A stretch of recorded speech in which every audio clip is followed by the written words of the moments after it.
Seja edificado pela palavra de Deus, através de um corte de uma ministração do pastor Ulisses Ricardo na igreja do Mevan, de Mauá. Eu acredito no evangelho das fotos dentro da Bíblia, irmão. Eu acredito.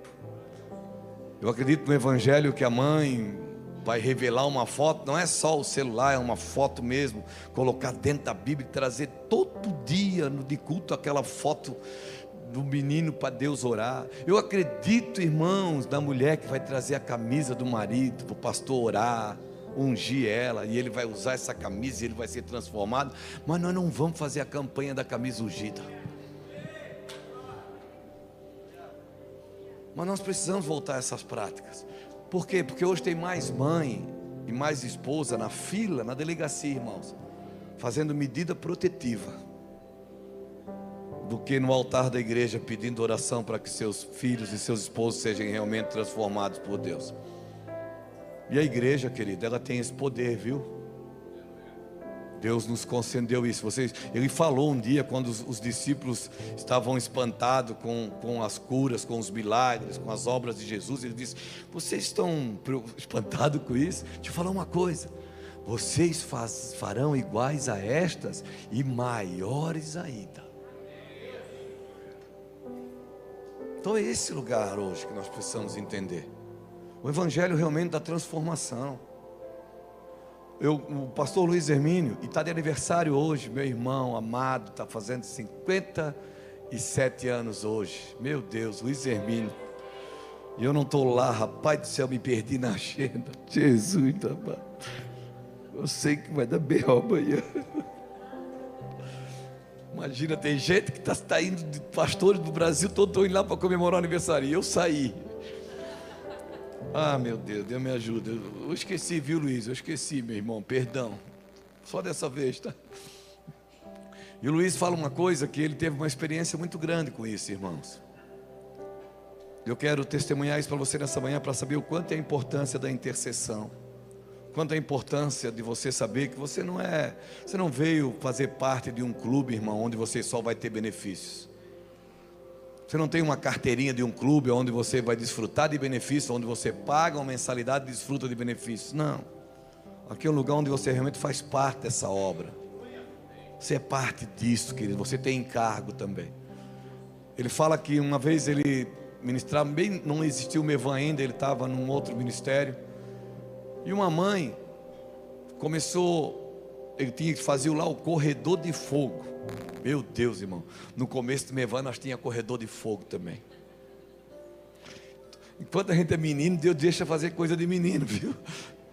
Nós fizemos corredor de fogo no Mevan. Rapaz do céu, o Mevan começou. Aí os obreiros ficavam tudo de jejum. Os obreiros ficavam em jejum a semana toda, para na quarta-feira à noite estar tudo ungido, jejuado. Tudo jejuado, ungido. Aí tinha aquelas 1.500, 1.600 pessoas, era aquela fila de gente. Aí ficava aquele corredor dos obreiros. Ali caía gente endemoniada, caía gente na unção. Rapaz, era um negócio tremendo. Tinha aquele que a gente já sabia onde é que ele ia cair. Ele já vinha bombeando. Opa, quando chegava, pum, caía no... Só que eu, na época, que eu vim para o ministério, eu e minha esposa, nós não éramos casados, né? A gente só era amaziado. Então eu era convertido, cheio do Espírito Santo, mas eu não podia fazer a obra de Deus, porque eu ainda não era casado. Então eu ficava de fora do corredor. Eu era o junta capeta. Nós ficava na fila, porque a fila tinha que andar, 1.500 pessoas, nós ficava na fila puxando os caras, quem caía na unção, tirava do corredor, quem caía endemoniado, e não dava tempo para expulsar demônio, irmão, porque era muita gente. E como é que fazia? E ficava aquele demônio estribuchando aqui, e a outra na unção ali. Aí eu e o falecido Joaci, rapaz, Deus deu uma estratégia boa para nós. Nós pegava aquele que caiu na unção e botava do lado do endemoniado. Pronto, tipo, a unção quebra todo o jugo. Rapaz, deu certo. Deu certo, cara. Meu Deus, era uma bênção. Aí a pessoa dizia assim: meu Deus, ontem o culto foi maravilhoso. Só eu caí 3 vezes. E o Luiz disse que nesse ministério que ele estava, tinha esse corredor. E essa irmã, era nas quartas-feiras à tarde. E ela sempre com a foto daquele filho. E sempre no final do culto ela ia pedir uma oração especial. Ô Silas, meu lindo, passa. Ela dizia assim: ai pastor, esse meu filho é maconheiro, pastor. Tem 3 filhos, pastor. 2 filhos que não me incomodam, que são uma benção, trabalhador. Mas esse aqui é maconheiro, sem vergonha. Pastor, eu nem sou crente, eu não sou dessa igreja não, pastor. É que disseram que se eu viesse aqui, Deus poderia salvar o meu filho. Então eu estou aqui por causa dele. Tá bom, minha irmã, por causa dele. Deu uma semana, deu 2, aí num 3º dia, porque o Espírito Santo convence do pecado e do juízo. O pastor fez o apelo, ela veio para frente e aceitou Jesus, irmãos. Aquela mulher foi transformada. E agora ela entusiasmada em casa, num almoço de domingo, ela olhou para aqueles filhos, que eram os filhos bons, e disse: meu Deus, vocês podiam ir na igreja com a mãe hoje, hein? Nós ir lá orar para o teu irmão, né? Porque, coitado desse guri está sofrendo nessa maconha. Daí um daqueles filhos formados, que não incomodava, disse: mãe, eu vou com a mãe. Pode deixar, eu vou com a mãe hoje. Rapaz, aquele menino foi na igreja e o ambiente, meu irmão, o Espírito Santo convence, mas nós somos o templo do Espírito. Nós temos condição, irmãos, nós temos condição de preparar o ambiente. Eu não sei você, nós temos um restaurante comunitário lá em Itajaí, cara. O nosso intuito não é só dar a comida, é preparar o ambiente. Que eles vão lá comer, lá tem uma canção linda, lá tem uma palavra de Deus, e a gente sabe que uma hora Deus vai tocar neles. Então aquele filho que foi lá, que era o filho bom, foi lá interceder pelo irmão maconheiro, recebeu uma palavra de Deus, e na hora do apelo ele foi para frente chorando, e agora aquele menino que era bom aceitou Jesus. Glória a Deus. Mas eles ainda tinham um desafio: continuar orando por aquele filho maconheiro. Aí no outro domingo, no almoço, sentado na mesa, agora era a mãe e um irmão, disseram para o outro irmão: rapaz, vamos na igreja com a gente hoje. O outro irmão dizendo: cara, o negócio é diferente lá, rapaz. Eu não sei o que aconteceu, mas é uma coisa que quando a gente vê, a gente está chorando, tá? Ah, eu vou lá hoje também. Ah, e a graça do Senhor, a misericórdia do Senhor pegou aquele moço também. E agora aquele menino bom, que também não incomodava, agora também estava no caminho do Senhor.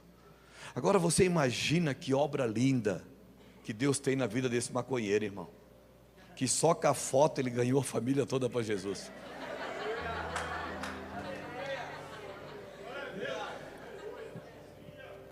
É isso que nós precisamos. Nosso Deus ainda é Deus do sobrenatural. Nosso Deus ainda é Deus do improvável, querido. E ao mesmo tempo, esse Deus que é poderoso para fazer coisas extraordinárias, Ele continua humilde e simples. Ele ainda continua humilde e simples, cara. Isso que é maravilhoso na nossa vida, irmãos. Um Deus que tem poder de transformar todas as coisas. Ele pega pessoas como nós, irmãos, e ainda usa a nossa vida. E você, eu não sei você, mas eu me conheço, eu sei a minha capacidade, eu sempre repito isso. Porque eu sou grato ao Senhor, irmãos. Esse é um sentimento que tem na minha vida, é gratidão. Eu sou grato por tudo que Ele fez na nossa vida. Eu sou grato por essa casa, que quando nós conhecemos o pastor Wagner, era um homem que só queria fazer a vontade de Deus. Aí nos conheceu, hoje toca outros pastores. Ontem mesmo eu estive aqui em Santo André, ministrando numa casa que está sendo tocada, está sendo ministrada por essa casa aqui. É isso que eu acredito, meus irmãos. Um Deus que Ele pode fazer todas as coisas, Ele nos deixa participar do milagre dEle na vida das pessoas. Isso é para a honra e para a glória dEle, cara. Só que a alegria é nossa. E às vezes a gente busca alegria em tantas coisas, que é as heranças que a traça e o ferrugem corrói. Eu tenho uma mensagem da minha vida que diz que eu tenho o direito de desfrutar da minha herança. Só que eu não vou esperar morrer para desfrutar dessa herança no céu. Faz 23 anos, irmãos, que eu aprendi com o meu Jesus e eu comecei a viver o céu. E sabe o que eu vim fazer nessa manhã aqui? Eu não vim só pregar. Pregar é a parte mais fácil, querido. Pregar para mim é a parte mais fácil hoje. Eu sempre costumava dizer que eu não sou um pregador. Hoje eu me considero sim um pregador. Por quê? Não porque eu leio a Bíblia todo dia. Tem dia que eu não tenho tempo de ler a Bíblia, viu, irmãos? Tem dia que eu não tenho tempo de ler a Bíblia. Mas todas as vezes que eu li essa Bíblia, eu não li ela para pregar. Eu li para mudar de vida. Todas as vezes que eu li essa palavra, eu não fui em busca de uma mensagem para pregar para os outros. Eu sempre fui porque eu aprendi que essa palavra tem o poder de transformar.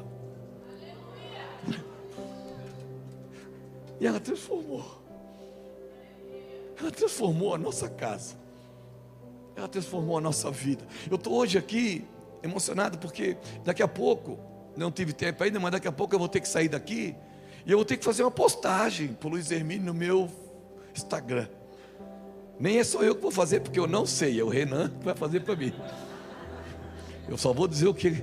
Eu estou aqui tentando encontrar palavras para descrever o que o meu irmão significa na minha vida.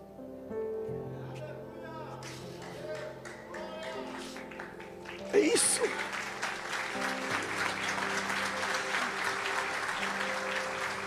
Estou tentando, faz desde ontem que eu estou tentando criar um texto na minha mente, dizer assim, o que eu vou falar do meu irmão?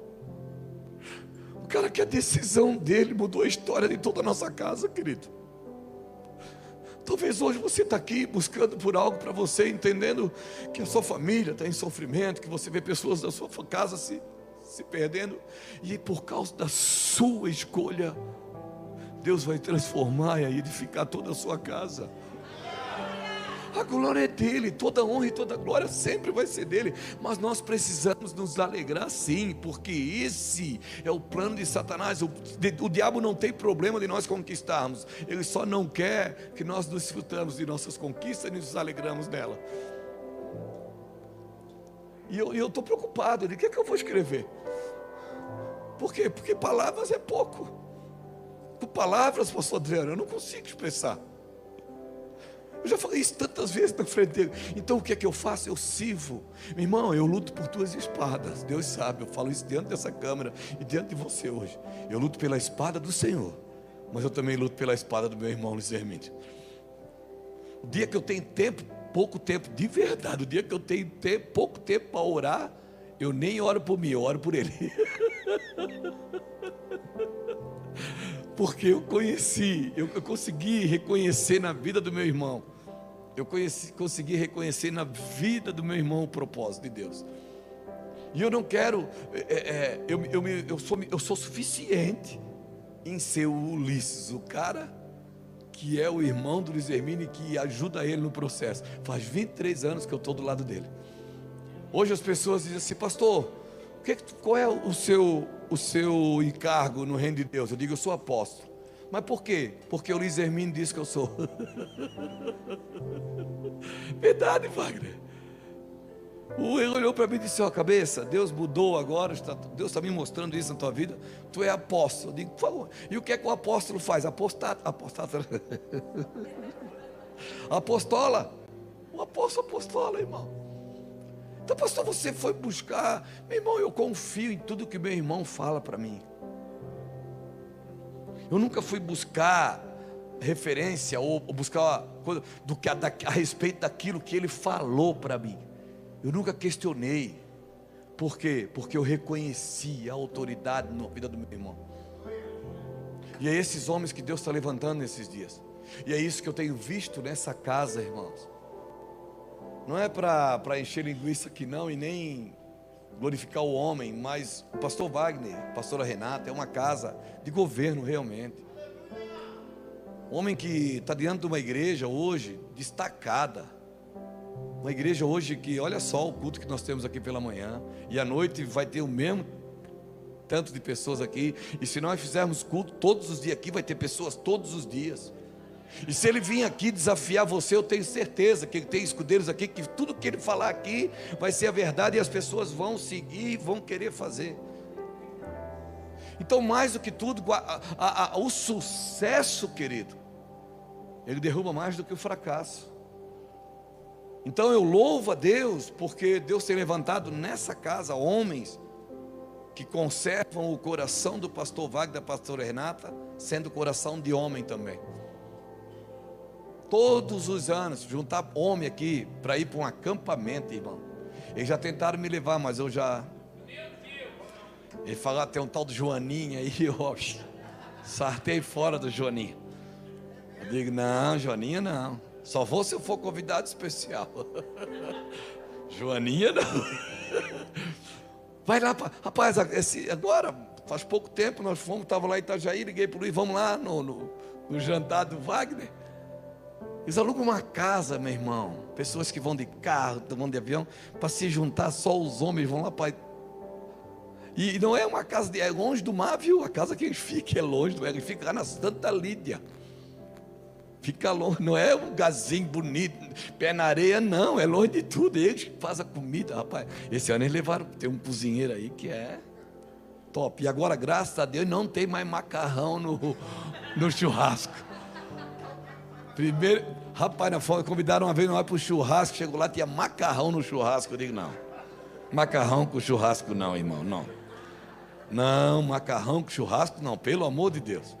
Maionese, pão, macarrão não. E era aquele macarrão crente, é unidos venceremos, sabe aquele que... Mas eu estou falando isso tudo para você, querido, porque é o encargo que eu tenho nesses dias. Eu não sou um coach, não critico e nem apoio a questão do coach, mas eu acredito que a igreja nesses dias, ela precisa ser motivada sim. Eu acredito nisso, em nome de Jesus. Eu acredito que a igreja precisa ser motivada. Eu acredito que a igreja precisa ter referência. A igreja precisa sim ter inspiração. Ah, mas a nossa inspiração é Jesus, a nossa referência é Jesus. É sim, claro que é, sempre vai ser. Ele é o princípio. Ele é o caminho, a verdade e a vida, irmãos. Acabou, ele é o caminho, a verdade e a vida. Só que é bom para esses dias nós termos referência. Amém? Feliz de estar pregando em casa hoje. Mevan Mauá. Não é para me vangloriar, mas agora realmente nós estamos em casa. E me chama a atenção que a gente sempre, eu principalmente, eu não tenho um livro de esboço, eu não tenho.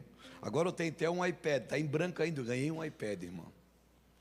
Estou com um pouco de dificuldade lá agora, porque tem coisas que você precisa ouvir o Senhor. E tem coisas que só ouvir o Senhor não basta, você tem que ver o que o Senhor está vendo. Vou falar isso no decorrer da mensagem. Então eu recebi um iPad, mas eu não sou um cara de uma mensagem pronta. Eu busquei me tornar uma mensagem. E quando o pastor Wagner ministrava aqui na oferta, e ele dá o exemplo do bom samaritano, me chama muita atenção porque o levita e o sacerdote, a Bíblia diz que aquele homem viajante, os salteadores passaram por ele e deixaram ele quase morto. E o levita e o sacerdote, foi isso que eles viram, um homem quase morto. O bom samaritano não, ele viu um homem quase vivo. E é assim que nós temos que olhar para as pessoas nesses dias. E a Bíblia diz que ele usou daquilo que ele tinha e levou ele numa hospedaria. A gente fala sempre, quando fala nessa passagem, fala muito do bom samaritano, fala-se do levita, do sacerdote, do moço, dos salteadores, mas não fala de uma pessoa muito importante, que é o nós também nos tornamos isso. Aqui essa casa é isso. Nós somos os hospedeiros. Nós somos aqueles que recebem as pessoas que os outros trazem, feridas, machucadas. Lá no Mevan eu trabalhei 12 anos numa casa de recuperação, e as pessoas às vezes, outros pastores de outros ministérios, chegavam lá e diziam assim: ó, esse cara bateu lá na minha igreja, na nossa igreja lá, e a gente trouxe ele aqui porque é o chamado de vocês. Eu digo, cara de pau. Eu digo, não, cara, pode ser que seja o nosso ofício hoje, mas o nosso chamado sempre é o mesmo. O chamado da igreja é o mesmo: ide por todo mundo, prega o evangelho e faz discípulos. E dos encargos que Deus nos deu foi a casa de recuperação. Só que a gente dizia para ele: cara, tá, então tu é o bom samaritano, então deixa as moedas aí, irmão. Que as pessoas assim, obrigado, Jefferson, elas se preocupam porque é uma vida, é uma alma. E nós, como hospedeiros, o que nos move não é aquela moeda, é porque tem uma promessa. Quando ele diz assim, ó, tá aqui, eu vou pagar, deixar essas moedas aqui, você usa, e o que faltar, eu pago na volta.